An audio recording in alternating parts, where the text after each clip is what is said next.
Hi there, welcome to my third video in the little series Isolate and Propagate, where I give you a few ideas as to what you can be doing at home in these uncertain times when we're all shut up. It's the weekend and it's a beautiful day, a little chilly but at least the sun's out, and I thought I'd do a little broadcast from my own back garden just to maybe give you an idea of things you could be doing in your own back garden which maybe you haven't ventured into for a long time. Perhaps it's just a square of grass and a couple of wheelie bins with a few weeds. But one of the things I get asked most in the garden I work in is I've got this thing in the garden and I don't know if it's a weed or not. Should I keep it? Is it good for wildlife? Is it good for bees? That kind of thing. So I've just been around the garden and pulled out a few of the most common weeds just so you can identify them, and luckily one or two of them have quite a useful function as well. So to start off with, one of the most common ones that we've got in our back garden is the stinging nettle. Just put my gloves onto this. You can see that they have this great long rhizome that travels under the ground and they come up all the way along the rhizome. This is how they're so successful. It's a perennial weed. That means the roots will live under the ground during the winter, and in the spring up they come again. So if you really want to get rid of it, you have to dig out all of these roots. The good thing about stinging nettles is they're edible, and in these times of fighting over fresh veg on the shelves, you could do far worse than to take some of these fresh shoots home to steam or whiz round, saute with some butter. It won't sting you because the hairs are broken down in that process, and you have a very nice spinach tasting, rich in iron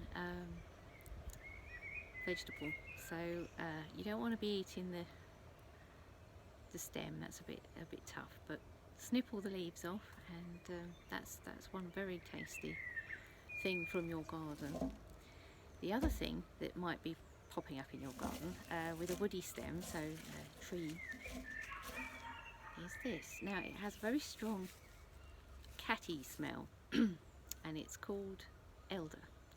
And think back, if you've got this, did it have white flat flowers in the summer and lots of little black berries? Because if so, then it's likely to have been this. It's very good for you. There's lots of antioxidants in those fruits, and you can make champagne out of the flowers, so it might be that you want to keep it, but it is quite invasive. And one of the reasons that I've got this, picked this off to show you, is to compare it with another perennial weed that you're likely to find in your garden, ground elder.